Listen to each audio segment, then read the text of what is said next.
एक बच्चा जो वजन कम करने के लिए एथलेटिक्स में गया और भारत का पहला ट्रैक एंड फील्ड ओलंपिक स्वर्ण पदक विजेता बन गया। ये नीरज चोपड़ा का जीवन वास्तव में है। 23 साल का और एक सुपरस्टार या एक मसीहा कहने की हिम्मत है, जिसका भारतीय एथलेटिक्स एक सदी से अधिक समय से इंतजार कर रहा था। शनिवार को चोपड़ा टोक्यो के ओलंपिक स्टेडियम में एक रॉकस्टार से कम नहीं थे, जो उनकी प्रतिभा को प्रकट करने की क्षमता से भरा होना चाहिए था। उन्होंने हमेशा की तरह सभी का उत्साहवर्धन किया और उन्हें 88 मीटर का व्यक्तिगत सर्वश्रेष्ठ फेंकने की भी जरूरत नहीं पड़ी।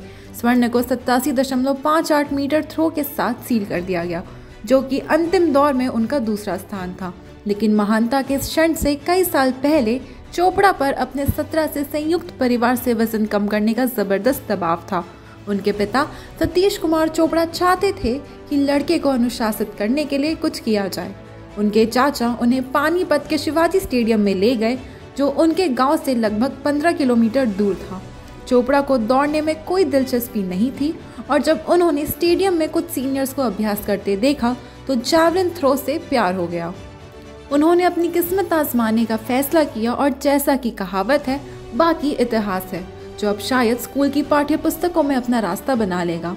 वो 2016 में जूनियर विश्व चैंपियनशिप में 86.48 मीटर के अंडर 20 विश्व रिकॉर्ड के साथ एक ऐतिहासिक स्वर्ण के साथ सुर्खियों में आने के बाद से लगातार अच्छा प्रदर्शन कर रहे हैं, जो अभी भी कायम है। उनकी संक्रामक मुस्कान इसे दूर नहीं करती है, लेकिन चोपड़ा ने अपने ब्रश को कम चरणों के साथ भी रखा है। उन्होंने 2019 में अपने दाहिने हाथ की कोहनी पर एक ऑर्थोस्कोपिक सर्जरी करवाई, जिसने उन्हें लगभग 1 साल तक खेल से बाहर रखा, लेकिन वह मजबूत होकर वापस आ गए। उत्कृष्टता की खोज में 2011 में पास के एक गांव के वरिष्ठ जैवलिन थ्रो वाले जयवीर चौधरी द्वारा खेल में खींचे जाने के बाद ये लंबे, फुर्तीले और विनम्र एथलीट के लिए एक रोलर कोस्टर की सवारी थी। चोपड़ा इसके लिए खेले थे और कुछ महीनों के बाद बेहतर सुविधाओं की तलाश में वे पंचकुला के ताऊ देवीलाल स्टेडियम में स्थानांतरित हो गए। 2012 के अंत तक वो अंडर 16 राष्ट्रीय चैंपियन बन गए थे। इस बिंदु पर वित्तीय मुद्दे आए, क्योंकि चोपड़ा को अगले स्तर तक जाने के लिए आवास, बेहतर उपकरण, एक किट और बेहतर आहार की आवश्यकता थी।